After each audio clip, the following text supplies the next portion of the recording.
National Broadcasting Company takes pleasure in presenting a new series starring Jessica Tandy and Hume Cronin as Anne and James Wallace in The Marriage.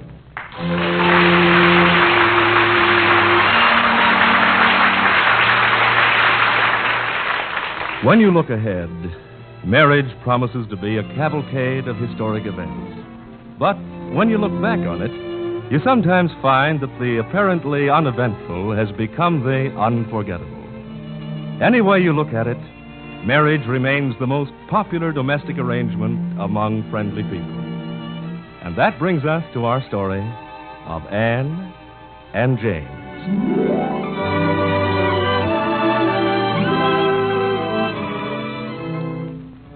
I don't know about this business of love at first sight. When I was introduced to Anne, I only thought that she was a nice girl with attractive eyes, and I said, "How do you do?" And I looked around the room for something with a little more yumph. I was very young.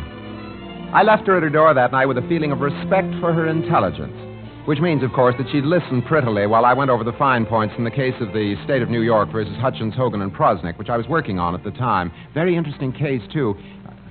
Well, anyway, I walked to the subway and I forgot all about her.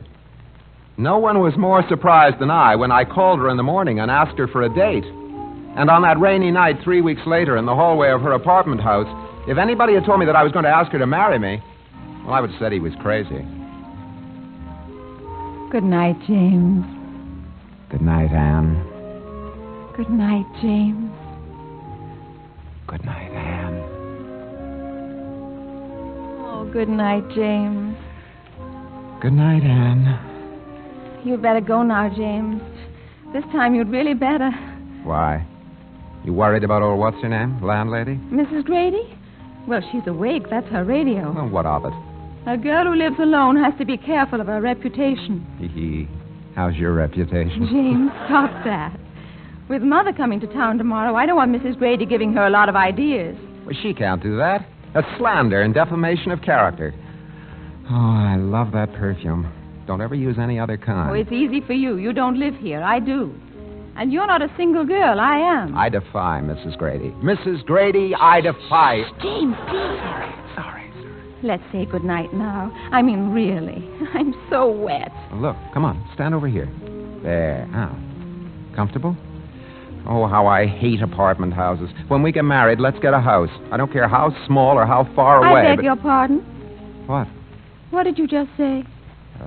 Hate apartments like houses? You mentioned marriage. Oh, of course, married first. You can't just ignore convention. James, dear, a girl likes to be asked. Oh, but I took it for granted that you Well, felt... that's just it. Oh, well, then I better ask you. That would be nice. I don't think I'm going to be very good at this. Try. Well, here goes. Dear Anne, caught as I am between Mrs. Grady inside and the rain outside. No, forget about that. That's not right. Well, it did sound a little as though you were trapped. Anne, darling, if this was somewhere where it isn't, if the sun was shining and the birds sang instead of Mrs. Grady's radio, and I had my arm around you and we were alone, I'd kiss you and then I'd kiss you again. I'd tell you that I loved the color of your hair and the way you laughed and how gentle and wise you are. Does this sound as though I were taking inventory? Go on. And then, when I'd found the courage and the right words, I'd just come out and say it. What would you say? Anne, please marry me. Well? You mean it's my turn? You only have to say yes. Is that all? Well, I suppose you could say no. I'd rather you didn't. Doesn't it matter whether I love you? Oh, yes, of course. We'd better establish that first, because... James, will you kiss me? Well, don't be silly. And now, good night, darling. Oh, I hope I have my key. But you can't do that. Can't a girl sleep on it? It's very late, and besides, I have to meet Mother early in the morning. Anne, now I asked you. You have to answer. You can't just turn me off like a faucet. I've got to know where I stand. In a puddle, darling. Oh, no. You know what I mean. James, Mother arrives tomorrow. I want you to meet her. Yeah, but I'm proposing to you. It's going to seem a little strange to her, my knowing you such a short time, and, well, she never approved of my coming to New York to begin with. And if Father had been alive, he would have forbidden it. Why? Well, after all, in Fitchburg, Massachusetts, New York is considered rather a dangerous place to send one's daughter all by herself, especially to study art. Mother's hardly reconciled to that, and now... And if she doesn't like me, would that make a difference to you? Of course it wouldn't make any difference to me. Thank you, darling. Of course, it is possible that she could resist me. Why do you insist that Mama will dislike you? Well, it's just the circumstances. You pointed them out yourself. You know what I mean. Are you sure there isn't something sinister about you that an inexperienced girl wouldn't notice, but that her mother would? Not at all. As a matter of fact, middle-aged ladies usually like me very much. Ah, don't brag. Not bragging. I only try to reassure you. Anne, dear, I want to marry you more than anything else in the world. Now, do you or do you not feel the same way about me? Must I answer yes or no, Counselor? No, of course not. Dear James. Dear impulsive man.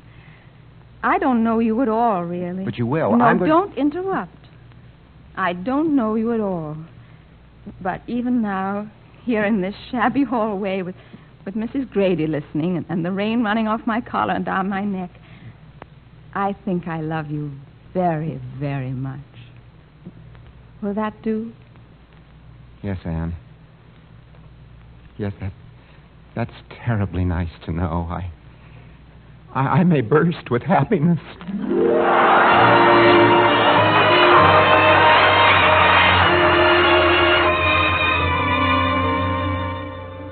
I don't know what it was. This talk of marriage 3 weeks after meeting James was something I didn't expect. And yet, looking back, I think I had a feeling about him the moment we met at the party. James pretended to be so sophisticated and devil-may-care. Well, I just wanted to mother him. I don't know exactly when I stopped feeling simply maternal and got a younger feeling, when I started loving him. Well, I met the train from Fitchburg and told Mother I was thinking of marrying James. Oh, dear. Her face got set the way it had when I told her I was going to New York. Poor Mama. I knew that she was going to be hard on James. Even so, I couldn't wait to exhibit him. My James. But as that wouldn't be possible until the evening, I introduced her to my next most prized possession, my apartment. Doesn't this wallpaper make you terribly depressed? I'd have the blues from morning till night. No, I've been very happy with this wallpaper. I've been happy with everything for 3 weeks. Yes, I know. You're going to love him, Mama. I can't wait until tonight. Oh, look at the time. I'd better put these dishes away. I just can't help wishing he was something besides a lawyer. What's wrong with lawyers? Well, lawyers always smoke cigars and wear dark gray suits. James smokes a pipe, and I've never seen him in a dark gray suit. Can't be much of a lawyer. And even if he is, they don't make good husbands. Now, Mama, is that a fair thing to say? Well, you can't tell me that a man can spend the day fooling around with loopholes and tricky language and then come home and give his wife a straight answer. No. Oh, Mama. You'll ask him why he's late for dinner, and he'll wherefore and whereas you till he's blue in the face. Mama, stop it. You haven't even met him yet. And I'd like to hear what your father would have said about your marrying a strange lawyer whom you've known for only 3 weeks, who claims to have a family up in Canada that nobody's ever seen. Mother, you're being ridiculous. Ridiculous, am I? You're ready to give away your life to a man you've known only 3 weeks. 21 days. Well, it is an awfully short time, I admit. For all you know, he may have a wife and children somewhere. All right, go on, laugh at me. But learning to live with another person is the most difficult thing in the world. Even with a man you've known for years, let alone 3 weeks. I know, Mama. Your father was a wonderful man in all the big ways, but there were little things about him that nearly drove me out of my mind. Just little things, but I had to live with them. For instance? Well, Oh, it sounds silly, but he used to put ketchup on his eggs. I never told him, but if there's anything that takes away my appetite, it's eggs with ketchup on them. It happened every morning of my married life. And I could never eat breakfast until lunchtime, and it wasn't funny. Oh, I'm sorry, Mama. It's things like that make marriage unbearable when you find them out too late. Well, it didn't make your marriage unbearable, did it? You always said Father was a devoted husband. Yes, but I might have found a devoted husband who wasn't devoted to ketchup on his eggs. But, Mama... Oh, this man might have habits that would make you miserable. You'll be married a long time, dear. And a long time with the wrong man is... Well, it's a long time. Yes. Yes, it is. Mama, I'm going to be sensible about it. Yes, I'm going to find out a lot more about James. You know something, Mama? What, dear? I must have been more worried about this than I thought, because suddenly I feel relieved.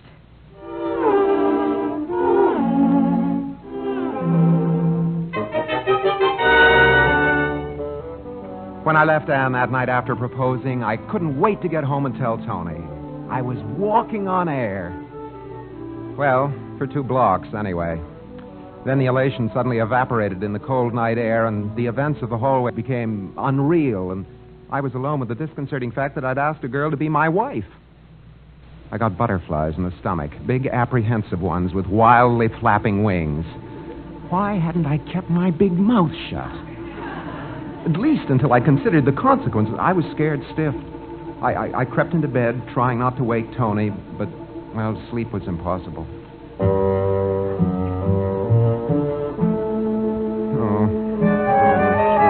take it in the first place. As some men just have to face it. 3 o'clock. What did you say? Oh, you awake, Tony? Awake. You know, Junior, when I agreed to share this one-room paradise with you, I didn't bargain for your nightmare. It's eating you anyway. Tony, I feel terrible. Hey, wait, I'll turn on the light. Why don't you take a bicarb or a couple of aspirins? I wish it were that easy. Tony, this is serious. I asked Anne to marry me. And then what'd she say? I don't want to get married. I'm not ready. Easy, Junior. We all have to go sometime. What got into me? Why did I ask her? I can't get married now and take on all that responsibility. I must have been out of my... Now, let's not get excited. How am I going to get out of it? It'll break her heart. Then I take it she said yes. No, not yet. I'm sure she's going to. And then what am I going to do? Marry her. What? You're the guy who always said that when a man becomes a husband, he stops being an individual. Oh, I say a lot of things. I'm very clever. You remember that night on the subway when you picked out the married men by the way they looked? Depressed, harried, shabby. Yeah. We were real wise guys, weren't we? Tony, you're not helping me. I thought I could count on you, but... Sure. I said, and I still say, if a man marries the wrong girl, it's the end of him as an individual. Okay. That's what I said you said. But if he marries the right girl, it may be just the beginning. Sometimes it works out. Some of my best friends are married. My mother and father, for instance. And didn't you tell me your parents were happy? Yes, but my father was the type who needs to get married to be happy. What type are you, Junior? Tony, I'm not what I seem. You know, conventional, conscientious, disciplined. Underneath, in me, anyway, there's a streak of primitive wildness. Oh, no. Tony, this is very serious. Honestly, I don't think I'm the type to be satisfied with a domestic life. Why not? Even Tarzan had a mate. Oh, stop kidding me, will you? I'm sorry I ever started this. Don't be sorry. Maybe you're right. Could be you're a born bachelor, and that's it. Then I'm back where I started. And what am I going to do about Anne? I kill her when I tell her I've changed my mind. I don't think it will. Tony, she's crazy about me. Maybe. But she's a good-looking girl. She won't be heartbroken for long. Oh, Anne's not a coquette, Tony. When that girl gives her heart, she gives it for keeps. Maybe, but don't worry about it. One of those handsome models she meets in art school might find a way to make her forget. Oh, no, not Anne. No, she's not impressed with muscle. Okay. So she'll meet some brilliant artist. She'll have more in common with an artist than a lawyer anyway. Oh, I don't know. Some artists are practically inarticulate. I won't argue the point, Counselor. I'm going back to sleep. Try it yourself. No. Never be happy with an artist. Go to sleep. Too level-headed. Good night, Jim. Good night. Tony. Yes, Junior? What now? Tony, if we get married before your vacation, will you be my best man?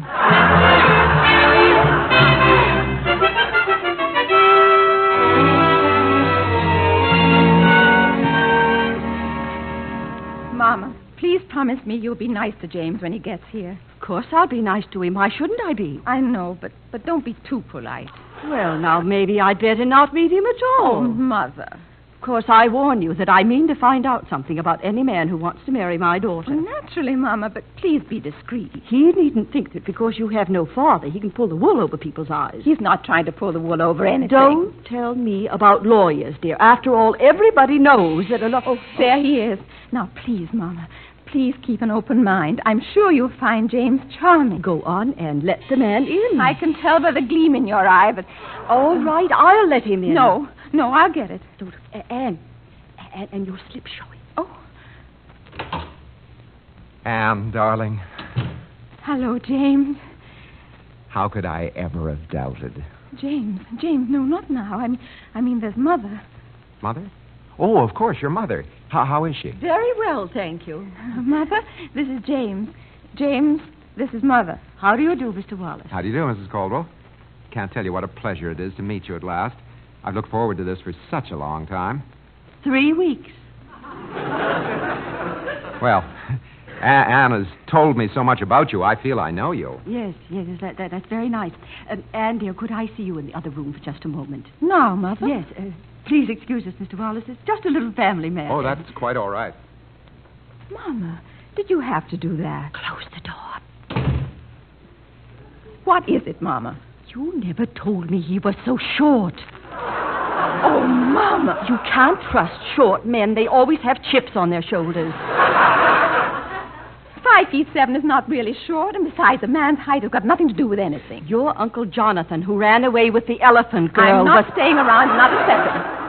Are you coming out there with me, or shall I go alone? Your Uncle Jonathan was only I'm opening the door, Mama. But I'm just trying to take the place of your father, that's all.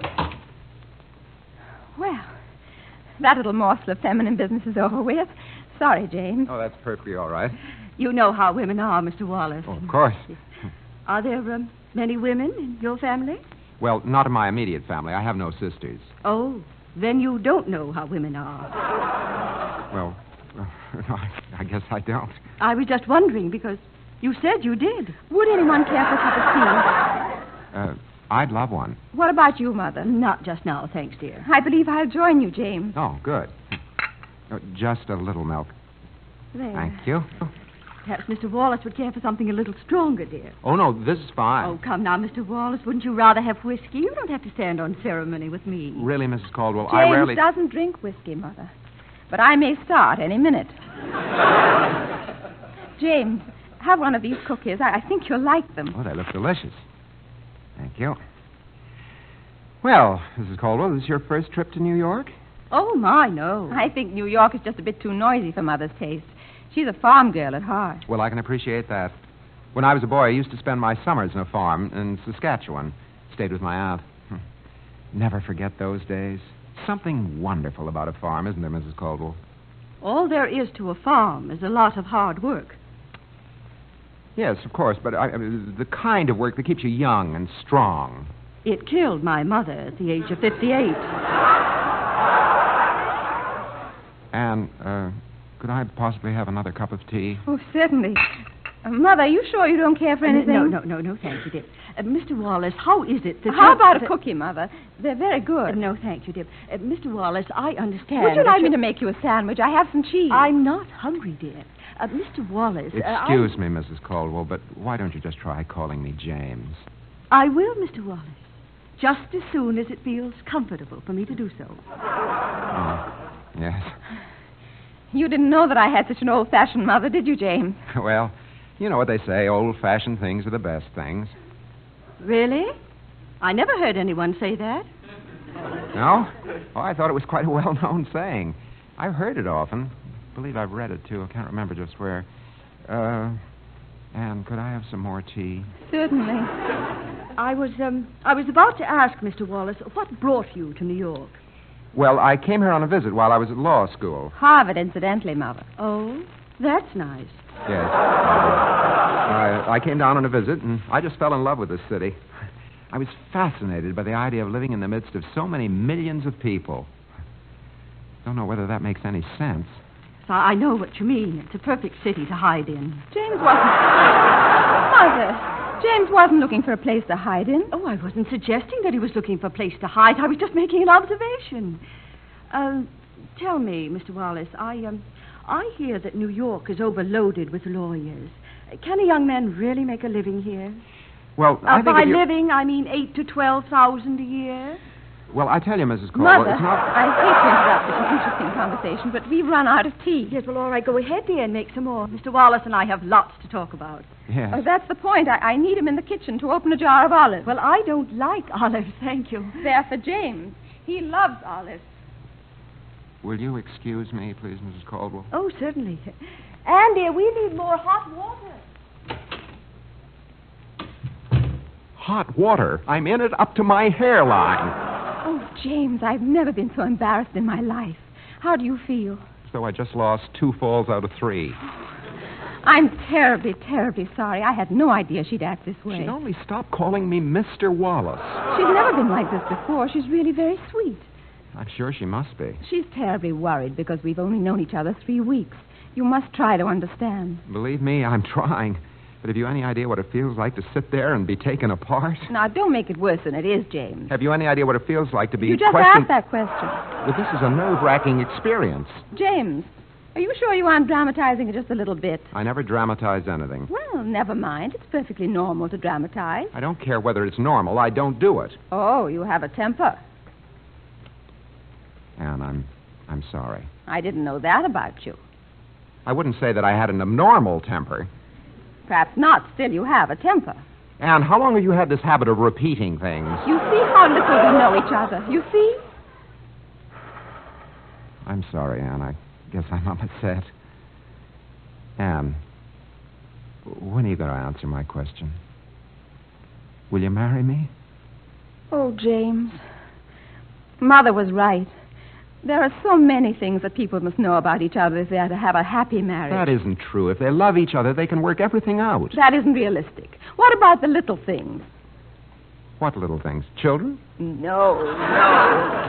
Suppose you're grumpy in the morning or don't like canaries or something. Do you like canaries? No, I don't. You see? There you are. Why, do you like canaries? Of course not. But suppose I did. Just suppose I were mad about canaries and you couldn't stand them. We'd be miserable, don't you see? Anne, come here. No, James. This is very important. This is something we must stop and be very cool-headed about. Tomorrow evening, you and I are going to sit down and find out all the things about each other that we haven't discussed. Agreed? Oh, Anne, why do we have to go through... Oh, all right. Agreed.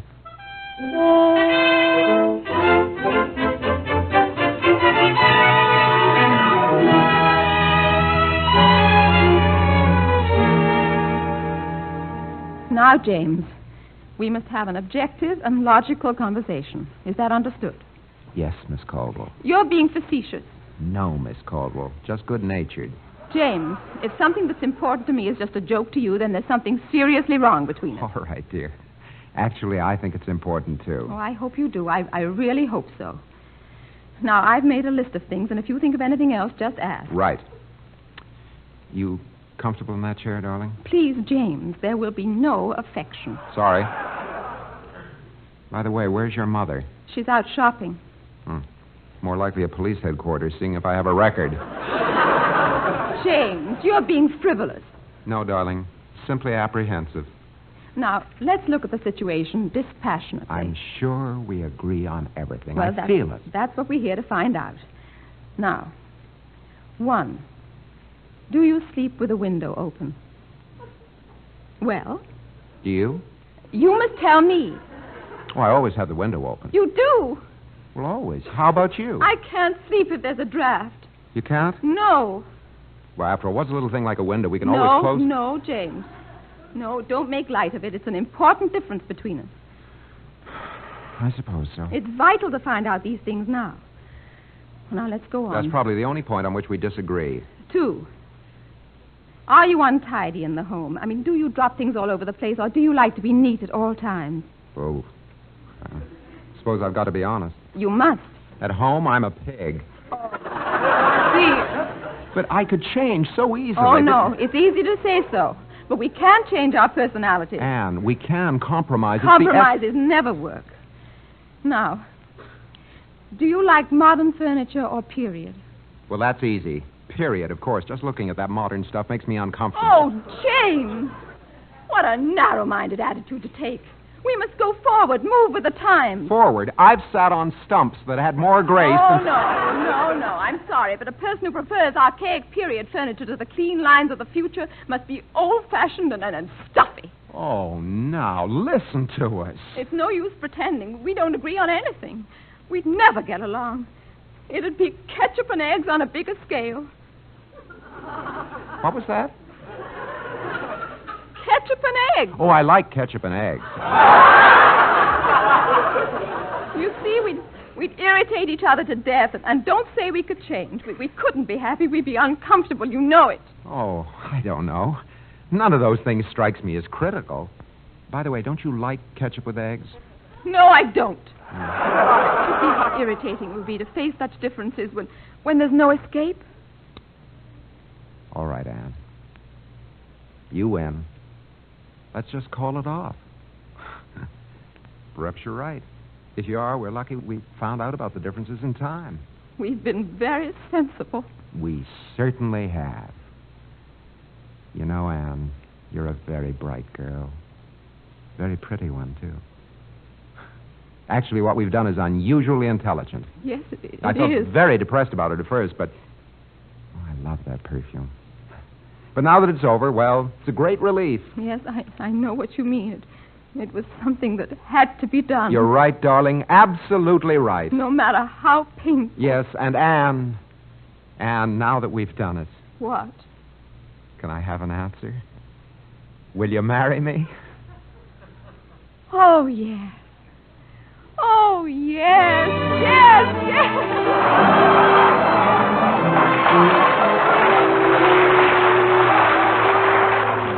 And so the marriage took place. And we moved into a modern house. With some 18th century furniture. And closed bedroom windows. Good night, James. Good night, darling.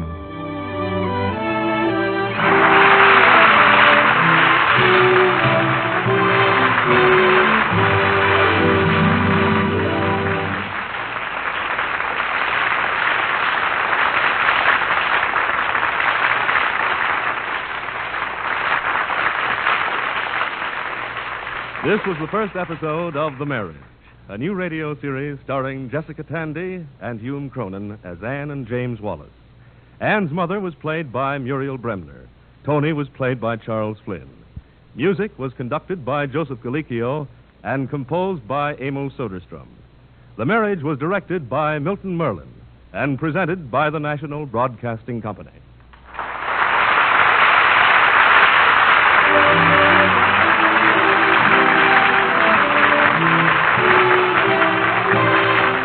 NBC, the National Broadcasting Company.